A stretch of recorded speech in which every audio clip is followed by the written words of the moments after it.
اسلامیہ college میں مجھے ایک بہت اچھا ماحول ملا. اسلامیہ کالج اس زمانے کا اسلامیہ کالج ایک بڑا اچھا کالج تھا.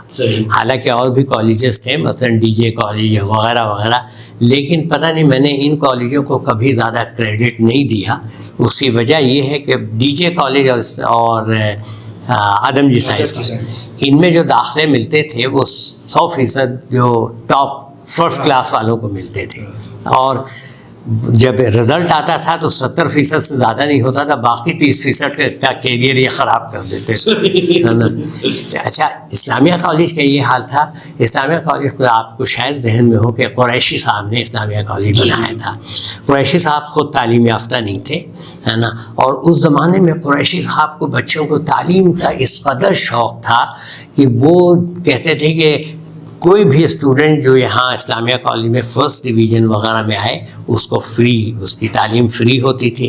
اساتذہ کا یہ ہوتا تھا، کہتے تھے کہ جو بہترین اساتذہ کسی بھی کالج میں پڑھ رہے ہیں ان کو زیادہ سے زیادہ پیسے دے کے دے دیا. اچھا، مطلب وہ اچھے بہترین پتہ چل جائے فلاں کیمسٹری کا ٹیچر بہت اچھا ہے، اپنے لوگوں کو بھیجتے تھے کہ ان سے پوچھو کہ یہاں آنے کے لیے مشاعرہ کیا دیں گے. صحیح. تو بہرحال اسلامیہ کالج کو ایجوکیشن تھا، وہاں لڑکیاں بھی تھیں لڑکے بھی تھے، تو ایک شہری ماحول تھا. صحیح.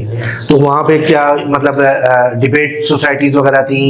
لٹریین ڈبیٹنگ سوسائٹی تھی. اس زمانے میں جو ہے رسالے وغیرہ تو مشکل ہوتا تھا، لیکن ہم لوگ 3-4 دوست تھے جس میں سے میں شاعری کرتا تھا، ایک کو خطاطی کا شوق تھا، ایک تصویریں بناتا تھا. تو ہم نے مل کر کے ایک دیواری مجلہ اسے ہے نا مد و جزر کے نام سے، تو وہ پورا ایک بہت یعنی 3-4 بڑے بڑے پیجز پہ وہ لکھ کر کے، ہاتھ سے لکھ کر کے، اور وہ مجلہ جو ہے لگایا کرتے تھے.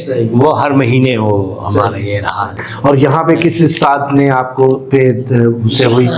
یہاں جو ہے ہمارے اردو کے جو جنہوں نے مجھے متاثر کیا وہ 2 لوگ تھے. ایک حامد کمال ناروی صاحب، اور حامد کمال ناروی صاحب جو ہے وہ نور ناروی کے بھتیجے وغیرہ تھے، ہے نا، بہت بڑے شاعر کے وہ بھی تھے.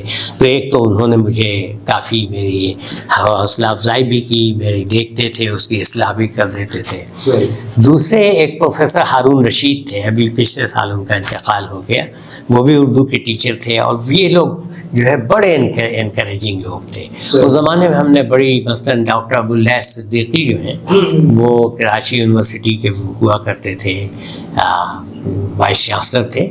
تو ان کو ہم نے اپنے یہاں بلایا. پھر وہ انہوں نے میری نظم جب میں نے ایسی شاعری میں سنائی تو انہوں نے دیکھا، کہنے لگے کہ اچھا کہتے ہو، کہتے رہے. ماشاء اللہ، ماشاء اللہ. اچھی لگی یہ بات.